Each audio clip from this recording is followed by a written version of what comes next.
সিটেটের form fill up আমরা যখন করতে যাচ্ছি 2026 সালে, এখন যেটা ফর্ম ফিল আপ চলছে, রিসেন্টলি একটা কনফিউশন ক্রিয়েট হয়েছে যখন পেপার টু এর অ্যাপ্লাই করতে যাচ্ছি আর ডিগ্রি এডুকেশন মানে বিএড এর ডিগ্রিটা যখন দিতে যাচ্ছি, এখানে বোর্ড বা ইউনিভার্সিটির নেমটা কিন্তু আমাদেরকে শো করছে না।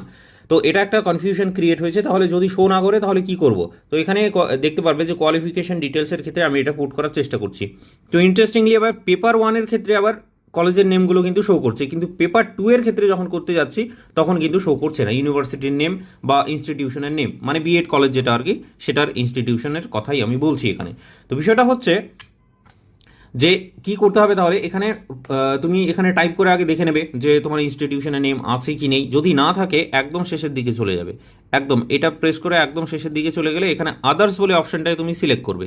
আদার্স অপশনটা সিলেক্ট করার পর তুমি দেখবে যে এখানে ডান দিকে তোমার নিশ্চয়ই বোর্ড বা ইউনিভার্সিটির এই যে ইন আদার কেসেস বোর্ড বা ইউনিভার্সিটির নেমটা তোমাকে লিখতে বলেছে।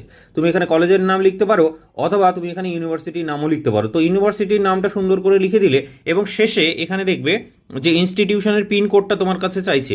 যদি ইউনিভার্সিটির নাম লিখো তাহলে ইউনিভার্সিটির পিন কোড দিয়ে দেবে। যদি কলেজের নামটা তুমি লিখো মানে বিএড কলেজের নামটা লিখো তাহলে বিএড কলেজের ইনস্টিটিউশনের নামটা তুমি এখানে লিখে দেবে, তোমার যে পিন কোডটা আছে সেটা। এরপর রেজাল্টের যেটা মোড আছে সিজিপিএ এর ক্ষেত্রেও কিন্তু আমাদের এখানে পুট করে দিতে হচ্ছে। ঠিক আছে, সিজিপিএ সিলেক্ট করা আছে এখানে, তুমি সিজিপিএ অথবা পার্সেন্টেজ যে কোনো ইচ্ছে তুমি সিলেক্ট করতে পারো, এখানে কোনো অসুবিধা নেই। তো এখানে ম্যাক্সিমাম 10-এর মধ্যে কত আছে না আছে সেটাও তুমি এখানে বসিয়ে দিতে পারবে। ঠিক আছে, তো আশা করছি এই কনফিউশনটা অ্যাটলিস্ট সলভ করতে পারলাম। চলো দেখা হচ্ছে নেক্সট ভিডিওটায়।